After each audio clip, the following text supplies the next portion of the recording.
Hi, everybody. Welcome to another episode of Take Two, our weekly chatcast. Today, joining me is Abby, fill in last name, Giles-Haigh. Giles-Haigh. I was calling her Gillis-Haigh, and then I was like, okay, she has to just say her own last name because I'm going to destroy it. But, anyways, um, today's topic is not really a really laughing matter. It's something that I've always really incredibly respected Abby for is her honesty with regard to diversity in IT and with neurodiversity in IT and her challenges with that and how she's overcome her challenges with that. It's also very interesting to me as I cope with three boys at my house who all have varying degrees of ADHD and watching them try to navigate a very rigid school system, etc. So um, we really are looking forward today to getting a few pearls of wisdom from Abby about overcoming those challenges. So, hi, Abby. Hi, Welcome to Take Two. thank you. Yeah, I find neurodiversity a cool subject to talk about. I used to call it my yin and my yang. On the downside, like I struggle sometimes in really loud environments. So like Mm, airports, for example, like really hard with lots of people, screaming children. Like those high pitched noises can really mm, so I get auditory sensory overload, and they can be really stressful for me. But then on the flip side, I always have to remember my brain is also wired very differently, so I can see patterns in data that people can't see, and I can think like 10 steps ahead of people at times, and like I don't Your know. superpower. Yeah, and that's it. It is. It's like having a superpower one minute, but then a crippling power the next minute. So I always called it my yin and my yang. And I have to accept one bit to have the other bit. Mm. So it's interesting because I don't know about you, but I feel like it's a more talked about subject these days, and definitely one that people are more open to discuss. Not just in the IT community, but in life just generally. No, totally. I was saying when I was little, they like used to just kick you out of class when you were like disturbing, right? They're like some days I would walk into class and the teacher would be like, Mia, get out. I was like, I didn't even do anything. I just walked in. He goes, I don't even have the patience to figure out what you're gonna do for me to throw you out. He goes like, I don't even want to know what shenanigans you're gonna get up to today. He would like throw me out of class when he saw my face.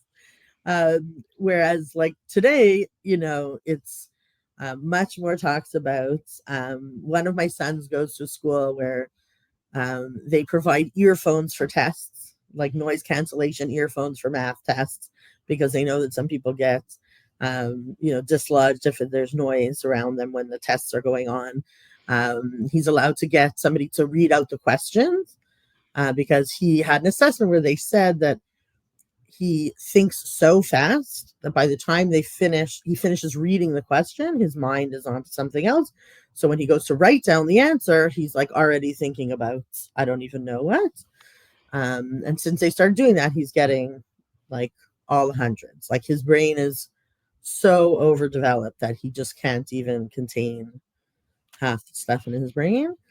And I know here at the office, they always laugh at me. Like, there's pictures of me with like three computers in front of me, everybody asking a different question, and I'm literally typing on three different computers.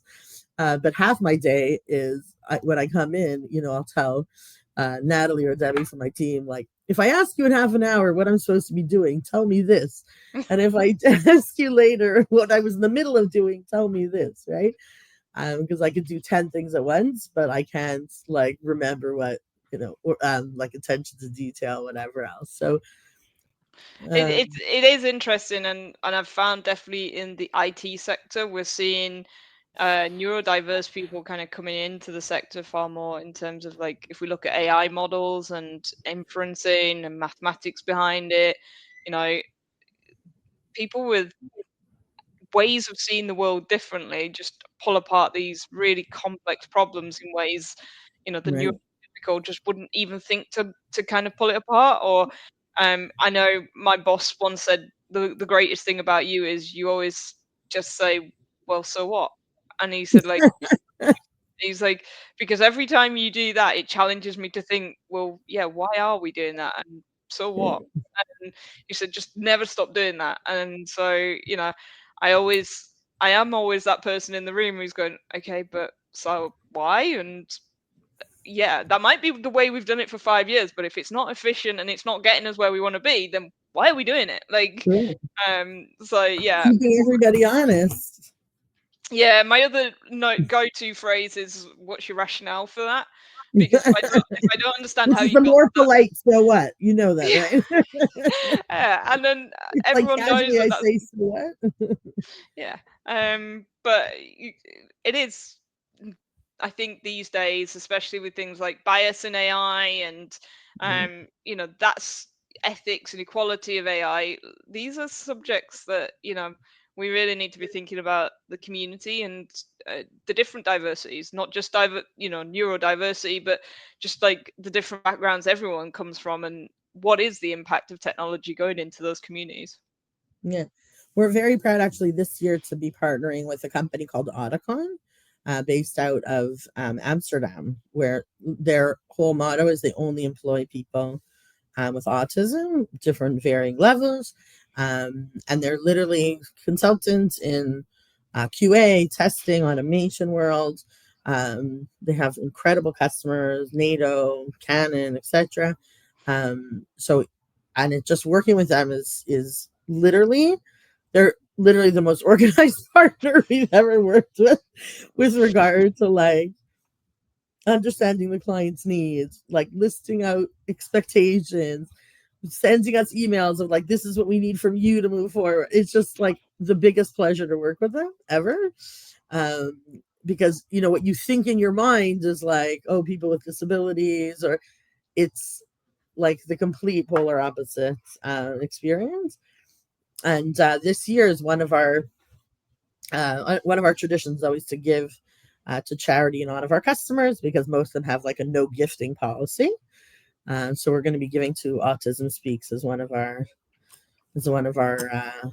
annual charities in their honor. But like you said, I think the world really is coming around with regard to seeing the superpower behind the right, seeing your yin and not your yang, or I don't know which one's the positive side, but Yeah, like I say, like you've got a superpower, and let that superpower shine. It's right, cool to see it and see it in action, and you know what is the art of possible if you let that superpower loose. And I know with my autism, it is finding patterns and it's seeing it in different ways.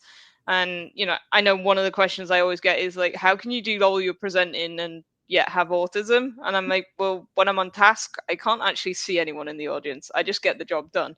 That does right, not mean that I'm not anxious before or after the presentation. yeah, Of course I am. That's still going to be there, and I will have expanded all of my social battery in that 1 hour presentation that I've done. You may well see me go off into a corner just to recharge my social battery, but right. You it'll might be need back. a 2 hour nap, but Yeah. but you rocked your presentation. Right. Yeah. Well, thank you so much for opening up and being so candid about your experience in the IT world. And it's always a pleasure having you on our Take Two chat casts. Uh, so thanks once again, and bye everybody. Always remember to like, subscribe below to make sure you don't miss any of our Take Two episodes. And see you next time.